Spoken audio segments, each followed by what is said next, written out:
বিধানসভা নির্বাচনে দেশের 4টি রাজ্যে নিরঙ্কুশ জয় পেয়েছে গেরুয়া শিবির।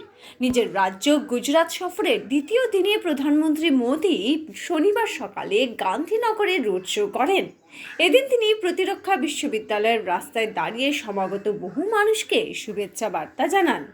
শুক্রবার প্রধানমন্ত্রী নরেন্দ্র মোদী গুজরাট বিধানসভা নির্বাচনকে সামনে রেখে দলের রাজ্য ইউনিটের একটি সভায় বক্তব্য রাখেন। তাদের জনগণের সাথে ঘনিষ্ঠ যোগাযোগ বজায় রাখার পরামর্শ দেন প্রধানমন্ত্রী।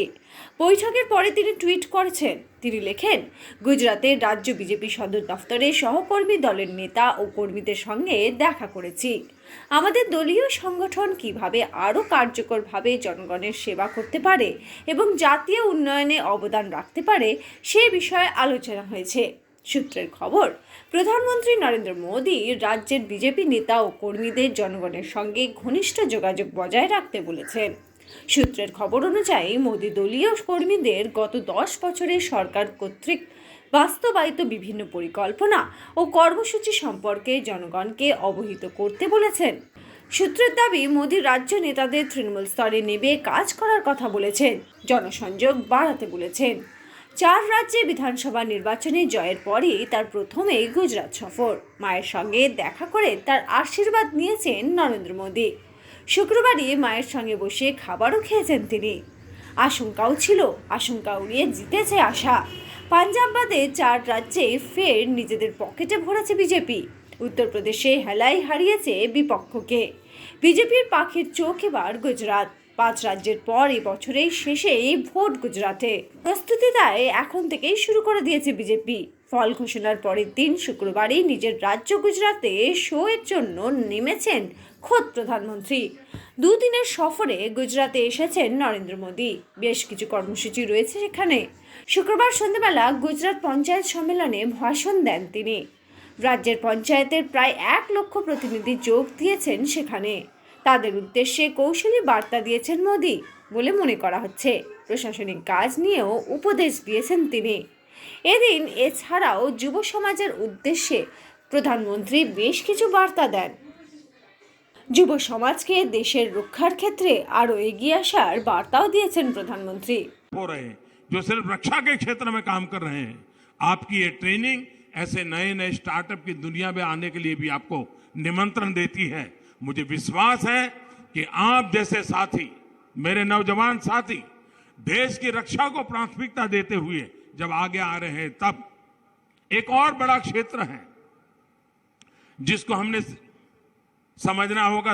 जैसे मैंने शुरू में कहा कि नेगोशिएशंस की एक आर्ट होती है। जब ट्रेनिंग होती है तब जाकर के अच्छे नेगोशिएटर बनते हैं, और जब नेगोशिएटर बनते हैं तो ग्लोबल लेवल पे काम आते हैं। धीरे धीरे आप प्रगति कर करके ग्लोबल लेवल के नेगोशिएटर बन सकते हैं, और मैं मानता हूं ये भी समाज जीवन के अंदर बहुत बड़ी आवश्यकता है। उसी प्रकार से मॉब साइकोलॉजी, क्राउड साइकोलॉजी, इसको अगर आपने साइंटिफिक तरीके से अध्ययन नहीं किया है तो आप उसको हैंडल नहीं कर सकते हैं। रक्षा यूनिवर्सिटी के माध्यम से हम उस प्रकार के लोगों को तैयार करना चाहते हैं कि जो इस प्रकार के कब हालात में भी चीजों को संभालने का सामर्थ्य रखे।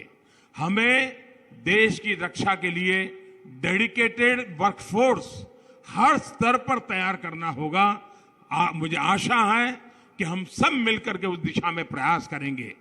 मैं आज जिन विद्यार्थी को अपनी पढ़ाई पूरी कर करके जाने का अवसर मिला है, मैं उनको भी अनेक अनेक शुभकामनाएं देता हूं।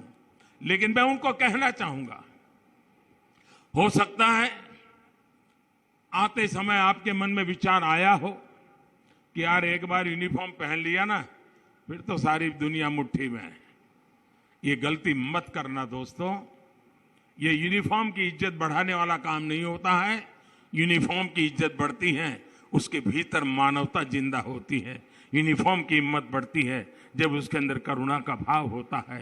यूनिफॉर्म की कीमत तब बढ़ती है जब माताओं, बहनों, दलित, पीड़ित, शोषित, वंचित के लिए कुछ कर गुजरने की आकांक्षाएं भीतर जगती है, तब जाकर के यूनिफॉर्म की ताकत बढ़ती है। और इसलिए मेरे साथियों, आपके जीवन में यूनिफॉर्म तो आने ही वाला है।